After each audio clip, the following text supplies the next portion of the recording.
This is not the story I thought I was living. For 10 years, I believed in the architecture of my life, the sturdy walls of my marriage, the familiar comfort of my home, the trusted presence of my husband's best friend.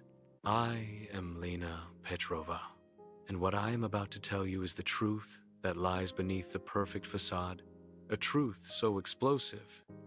It shattered my world and became a cautionary tale whispered in my town. This is the story of how I discovered that the man I loved was a stranger, and how that discovery led to a blood-soaked nightmare. Everyone thinks they know what happened in our quiet suburban home on Willow Creek Lane. They saw the news vans, the police tape, the gory headlines, but they don't know the secrets that were buried with the bodies. Until now, the first crack appeared on a Tuesday, etched not in stone, but in the scent of another man's cologne. It was 11:23 p.m. The house was a cathedral of silence, save for the hum of the refrigerator and the distant, lonely cry of a train whistle. I was in bed, reading, waiting for my husband, Mark. He was late. Again. His text had been a masterpiece of vague apology. "Sorry, darling. Stuck at a late client dinner with Alex. Don't wait up." Alex, his best friend since college, his business partner, the best man at our wedding. A man so woven into the fabric of our lives, he was practically a thread in our upholstery. When I heard the key in the lock, a wave of relief washed over me, quickly followed by a prickle of something else annoyance, maybe. The front door clicked shut, and his footsteps were heavy on the hardwood floor. He was trying to be quiet, but the house amplified every sound. He slipped into the bedroom, a silhouette against the hallway light. "You're awake," he whispered, his voice thick with what I assumed was fatigue and wine. "The dinner must have been intense," I said, my tone carefully neutral. He just grunted, shedding his clothes in the dark. A pile of expensive fabric on the floor. He slid into bed, his back to me, the universal signal for, "I'm too tired to talk." And that's when I smelled it. As he moved, the air around him shifted. It wasn't the familiar, clean scent of his own skin or the faint aroma of the Italian restaurant he'd supposedly been at. It was a cologne, sharp, spicy, with a top note of bergamot I knew intimately. It was the same cologne I'd bought for Alex for his birthday just 3 months ago. My breath hitched. "It's nothing," I told myself, my heart beginning a frantic, staccato rhythm against my ribs. They were in a car together. They hugged goodbye.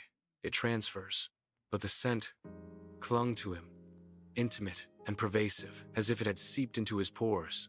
It was on his neck, in his hair. It was the scent of a man who had been held close. The next morning, the sun poured into our pristine kitchen, painting everything in a deceptively cheerful light. Mark was his usual, charming self, making coffee, kissing my forehead, talking about a big deal they were closing. He was the picture of the perfect husband, but the cologne hung between us like a ghost. I became an archaeologist of my own life, digging for clues in the familiar terrain of my marriage. Clue Hasson. The credit card bill, a charge for the oyster bar, for $287 on the night of the client dinner. Mark hated seafood. Alex was allergic to shellfish. Clue #2, the gym bag. I was doing laundry, the mindless chore, a cover for my forensic search. In the pocket of Mark's gym bag, I found a crumpled receipt. It wasn't for protein powder. It was for a motel on the old state highway, the Starlight Inn, dated 2 weeks prior. The timestamp, 2:04 p.m., a Tuesday afternoon, a workday. Clue #3, the phone. He'd left it on the kitchen counter while he showered. It buzzed. A text from Alex lit up the screen. Not a business message, just 3 words. Last night was electric. My blood ran cold. Electric. It was a word we used in the early passionate days of our relationship. To see it now, on my husband's phone, from his best friend. The puzzle pieces, sharp and jagged, were scattering before me, and I was terrified to see the picture they would form. If you have ever trusted someone completely, If you have ever built your life upon the bedrock of a person's character only to feel that bedrock turn to quicksand, you will understand the vertigo that consumed me. We are a tribe built on trust, and the betrayal of that trust is a uniquely devastating earthquake. Confrontation was a storm brewing in my chest. I decided to follow him. The next day, when he texted he was working late at the office, I knew it was a lie. I parked my car across the street from his firm, my hands slick with sweat on the steering wheel. At 6:15 p.m., he emerged, not with a briefcase, but with a duffel bag. He didn't get into his car, he walked 2 blocks down, 1 block over, to a nondescript apartment building I'd never had a reason to notice before. My heart was a wild drum as I watched him press a buzzer. The door opened, and he was swallowed by the building. I sat there, frozen, for what felt like an eternity. Then, driven by a force I didn't recognize, I got out and walked to the building's entrance. The panel of buzzers. My eyes scanned the names, and there it was. Apartment 4, B.A., Costa, Alex. The world narrowed to that single stark piece of information. This wasn't his primary residence. This was a place for secrets. I didn't sleep. I couldn't. The next day, a Saturday, Mark announced he and Alex were going on a camping trip to de-stress before their big deal. "Just us guys," he said, ruffling my hair. "No phones, no emails, just the great outdoors." It was the perfect alibi. As soon as his car disappeared down the street, I acted. I had a key to Alex's main house. We watered each other's plants. But it was the key to the other place, the secret apartment that I needed. I drove to the Starlight Inn, a place of faded neon and cracked asphalt. Using a photo of Mark and a story about a lost earring, I convinced the weary desk clerk to give me a key to the room he'd rented. "He's my brother," I lied, my voice trembling with a performance of distress. "He's sick. I just need to get his medication." The room was a time capsule of their affair. It smelled of their mingled scents. Mark's soap, Alex's cologne. It was clean, impersonal, but in the nightstand drawer I found it. Not just receipts or condoms. A journal. Alex's journal. My hands trembled as I opened it. The pages were filled with his elegant, looping script. It was a chronicle of their love, their fear, their plans. "Mark says we can't leave yet. The business is too fragile. Lena would get half of everything. He says we have to be patient. I'm tired of being his dirty secret. I love him, but this is killing me. Sometimes I look at Lena and I want to scream the truth in her face." And then, the entry that made my blood freeze. He promised me, after the merger, we'll be free. He's working on a solution, a permanent one, a permanent solution. The phrase echoed in the silent, sordid room. It could mean divorce. It could mean moving away. But the chilling tone, the context of secrecy and desperation, my mind, poisoned by doubt, went to a darker place. I took photos of every page with my phone, my heart hammering a frantic rhythm of terror and revelation. I was stealing their truth, and in doing so, I was dismantling my own. That night, alone in my house, I scrolled through the photos. The words were a torrent of emotion I had never seen in my husband. Passion, desperation, a love so profound it was worth building a decade of lies upon. And beneath it all, a current of something darker, a hint of threat in Alex's words. He promised me, or else. Or else what? The storm was no longer brewing. It was breaking. Mark was due back Sunday evening. I had to confront him. I had the evidence. The cologne, the receipts, the journal. I would lay it all out on our kitchen table, the very table where we'd shared family meals and made plans for the future, and I would demand the truth. Sunday evening descended, the sky turning a bruised purple. The house was spotless, a calm I did not feel. I heard his car pull into the driveway. The engine cut. The car door slammed. My breath caught in my throat. This was it. But the footsteps on the porch weren't his familiar, confident stride. They were heavier, faster. The doorbell rang, sharp and insistent. Confused, I walked to the door and peered through the peephole. It wasn't Mark. 2 police officers stood on my welcome mat, their faces grim and professional. My hand, slick with a cold, sudden sweat, fumbled with the lock and pulled the door open. "Mrs. Petrova?" the taller officer said, his voice devoid of emotion. "I'm Lieutenant Miller. We need to speak with you about your husband, Mark." The world slowed to a crawl. I could see the gravel of our driveway, the concerned face of my neighbor across the street, the way the porch light reflected off the lieutenant's badge. Is he okay?" I managed to whisper, my mind screaming. "He left me. He's with Alex. He's gone." The lieutenant's gaze was steady, pitying. "I'm afraid there's been an incident, ma'am. Your husband's vehicle was found abandoned at a rest stop near the state park. There's a significant amount of blood in the car. The floor seemed to drop away from beneath me. The blood, the journal, a permanent solution. And Mr. Costa," the lieutenant continued, his eyes watching my reaction carefully. "Alex Costa. Do you know his whereabouts? He's missing, too." I stared at him. The truth I thought I knew, fracturing into 1,000 terrifying, unknown pieces. The affair was just the beginning. The grisly end was only just getting started. If you thought the affair was the shocking part, you haven't seen anything yet. The story everyone is now following, the sensational headlines, the true crime podcast dissecting our lives, they all focus on the blood. But they're missing the real story, the one hiding in the quiet moments between the lies.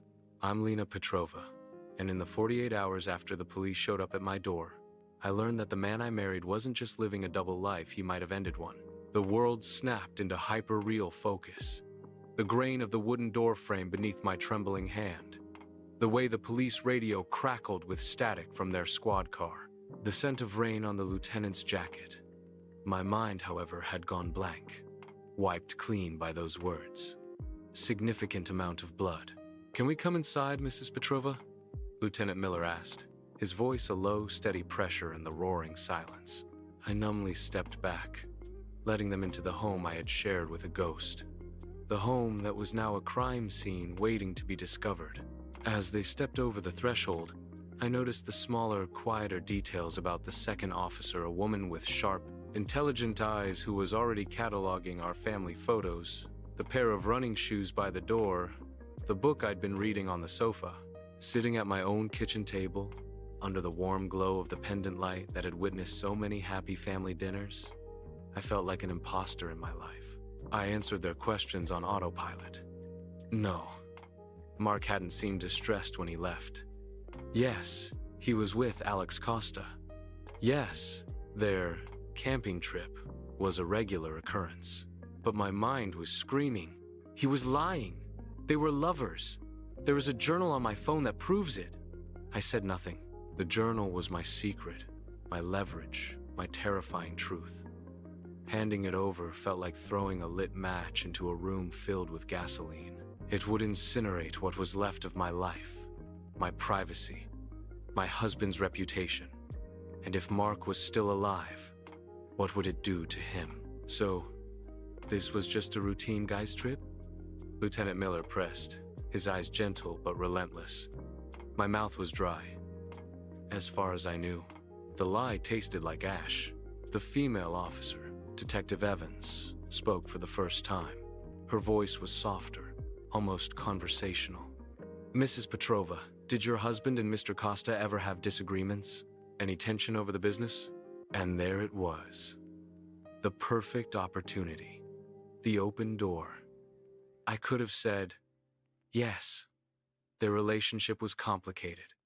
It was romantic, and it was volatile. But I saw the trap. To admit, that was to give them a motive. For me, for anyone who has ever been cornered, who has ever held a devastating truth that could either save or destroy you, you know the paralyzing weight of that decision. You become a chess player in a game you never wanted to play, where every move, could be your last.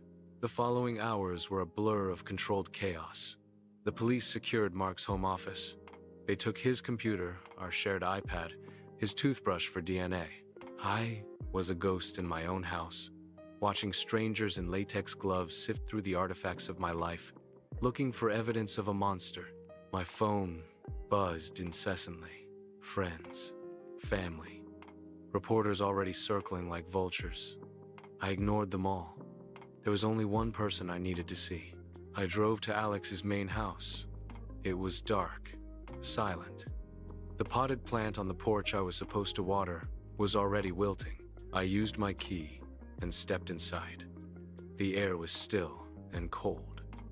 It didn't smell like a crime scene. It smelled like Alex sandalwood and old books. But the energy was wrong. It was the energy of abandonment. I didn't know what I was looking for. A note? A clue the police had missed? Another journal? In his study, I ran my fingers over his desk, and then I saw it. Tucked under the blotter, almost invisible, was a single, crumpled, sticky note. It wasn't a love note. It was a string of letters and numbers, written in Mark's unmistakable, sharp handwriting. GJ74B8811. My breath caught. It was a code. A password? An account number? The 4B screamed at me. Apartment 4B. Their secret place. This was a piece of the puzzle the police didn't have. I snapped a picture and slipped the note into my pocket, my heart thumping a guilty rhythm. The next morning, the story was everywhere. Local businessmen missing, blood found in car. The news vans were parked at the end of my street. I was a prisoner in my own home. Lieutenant Miller returned, his expression graver than before. Mrs. Petrova, we've recovered the security footage from the rest stop, he said, watching me closely. It shows your husband's car pulling in. Only one person gets out. My blood ran cold. Mark? No, he said, his voice flat. It's Alex Costa. He gets out of the driver's side, looks around, and then walks off camera into the wooded area. He never comes back. The narrative in my head, the one where Mark had snapped, where a lover's quarrel had turned deadly, shattered. Alex was alive when they arrived. He was the one who fled the scene. But the blood, I stammered, my mind reeling. The blood was primarily in the passenger seat footwell and on the passenger side door handle, Miller said. We're waiting on the full analysis, but the preliminary scene suggests someone else was injured, or worse, and Mr. Costa was the one who left them there. The cognitive dissonance was deafening. The victim had become the prime suspect. My betrayed, angry husband was now the potential victim. The world had flipped upside down. Alone again, I stared at the coded note. Asterisk. G. J. 7. 4. B. 8. 8. 1. 1. Asterisk. My mind, sharpened by fear and obsession, started connecting dots. G. J. 7 could be initials and a number. Mark's email password was always a variation of our anniversary and his childhood dog, Ginger, who died when he was 7. GJ7. Ginger. John? Mark's middle name was John. Asterisk. GJ74B8811. Asterisk. It was a username and a password. Ginger John 7 for the apartment. Asterisk. 4B8811. Asterisk. A wave of cold understanding washed over me. This wasn't just a note, it was a key. They had a secret digital life. A life I was now holding the key to. I drove back to the apartment building on trembling legs. I stood outside apartment 4B, the sticky note clutched in my sweaty hand. This was the inner sanctum. Behind this door was the truth of their relationship, the truth of what happened. It was the most terrifying door I had ever faced. I could give the note to the police, let them unravel this sordid tale, or I could go in myself. I could finally see, with my own eyes, the life my husband had built without me. I could find the answers the police were too slow to uncover. Taking a shuddering breath, I typed the code into the building's keypad. The lock buzzed, a sound of finality. I pushed the heavy door open and stepped into the dim hallway. The air was different here, stale. The hallway carpet was a faded maroon, worn thin by secrets. I walked to 4B, my footsteps silent. I slid the physical key I had obtained into the lock. It turned with a smooth, well-oiled click. I pushed the door open. The apartment was dark, the blinds drawn. But as my eyes adjusted, I could see it wasn't empty. A figure was silhouetted against the window, standing perfectly still in the center of the room. I froze, my heart leaping into my throat. It was Alex. He turned slowly, his face gaunt and streaked with dirt. In his hand, he wasn't holding a phone or a weapon. He was holding a bloody, folded piece of fabric I recognized instantly.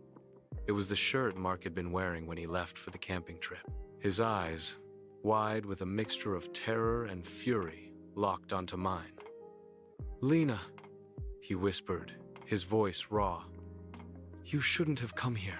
He's not who you think he is, and now, neither am I. You followed the lies, the blood, the secret lives. Now, you will learn the final, horrifying truth that not even the police have uncovered. This is the part of the story that never makes the headlines, the part they can't print because it's too shocking, too personal, and too damning. I'm Lena Petrova. And what I discovered in that apartment didn't just solve a crime, it revealed that we're all capable of becoming monsters when pushed too far. The air in apartment 4B was thick with the scent of sweat, blood, and fear. Alex stood before me, a ghost of the charming man I'd known for a decade. His eyes were wild, his clothes disheveled, and in his trembling hand, he held Mark's blood-stained shirt like a sacred relic. "Alex," I breathed, my voice barely a whisper. "Where is Mark?" He let out a sound that was half sob, half laugh. "You think this is about Mark?" This was never about Mark. His eyes darted around the room, and I followed his gaze. The apartment was a shrine to their double-life photos of them together at beaches I'd never seen. Love letters scattered on a coffee table, 2 wine glasses still holding the dregs of their last meeting. "He was going to leave you," Alex said, his voice cracking. "We had it all planned. After the merger, we were going to disappear together. But then he found someone else." The floor seemed to drop from beneath me. "Someone else?" A bitter smile twisted Alex's lips. "Did you really think you were the only one he was cheating on? Mark doesn't do monogamy, Lena. He collects people, uses them. When I confronted him about his new distraction, he laughed. Said I was becoming too emotional, too demanding." He gestured to the bloodied shirt in his hand. This was my proof. I was going to the police, to show them what he was capable of. My mind raced, connecting the final pieces.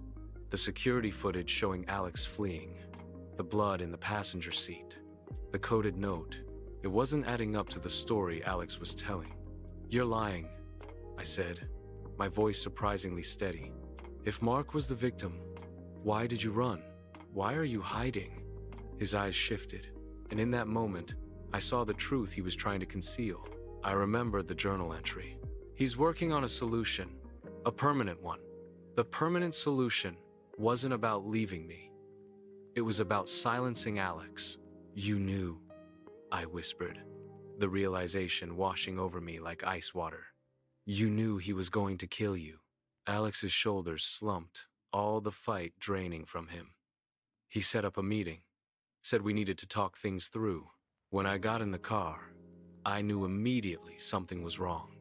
He had that look in his eyes, the same one he gets before closing a business deal. Cold, calculating. He sank onto the sofa, the bloodied shirt falling from his hands. There was a struggle. The knife. It was meant for me, but in the confusion, it went into him instead. For anyone who has ever loved the wrong person, who has ever trusted someone who turned out to be a stranger, you'll understand the strange grief that washed over me. I was mourning a man who never existed, while confronting the terrifying reality of the man he actually was. The pieces clicked into place with terrifying finality. Mark hadn't been the victim, he'd been the aggressor. Alex, in a desperate act of self-defense, had become a killer. "We have to go to the police," I said, my mind racing. "It was self-defense. They'll understand." Alex's laugh was hollow. "You think they'll believe that? The jilted lover killing his married boyfriend? I'm a dead man either way, Lena. Either prison or him." "Him?" I asked, confused. The apartment door burst open with a splintering crash. Mark stood in the doorway, his face a mask of cold fury. A fresh cut marred his cheek, and his clothes were torn and muddy, but he was very much alive. "Did you really think it would be that easy?" he said, his voice dangerously calm. His eyes swept from Alex's terrified form to my shocked face. "I see you've been comparing notes." The world narrowed to the three of us, trapped in this shrine to deception. Mark took a step forward, and I saw the glint of metal in his hand. "Two problems," he said, almost conversationally. "One loose end who thought he could blackmail me, and one wife who knows too much." His eyes locked on mine. "I really did love you once, Lena. But business is business." In that moment, something in me snapped. The fear, the betrayal, the months of doubt, it all crystallized into a single, clear purpose. I wouldn't be another one of Mark's problems to be solved. As he advanced, I did the only thing I could think of. I reached for my phone and pressed the emergency call button I'd set up hours earlier, a direct line to Lieutenant Miller. "Miller, apartment 4B, 1427 Willow Lane. He's here. He's armed." I screamed into the phone, throwing it aside as Mark lunged. What happened next was a blur of motion and sound. Alex, finding a final reservoir of courage, tackled Mark just as police sirens wailed in the distance. The struggle was brief but brutal, ending with both men on the floor when the SWAT team burst in. The trial made national news. Mark was convicted of attempted murder, conspiracy, and a dozen financial crimes we discovered during the investigation. Alex took a plea deal for manslaughter and is now in witness protection. The Grisly murder the world was so fascinated by was actually a failed murder attempt by a man who thought he could control everyone around him. They say you can never truly know someone, but I disagree. Eventually, the mask always slips. You just have to be brave enough to look at what's underneath. The media calls me a survivor. My friends say I'm brave, but when I look in the mirror, I see a woman who learned the hardest lesson of all. Sometimes the person you'd take a bullet for is the one holding the gun. And to anyone out there living a lie or loving a liar, the truth always finds its way out. The only question is, will you be ready to face it when it does?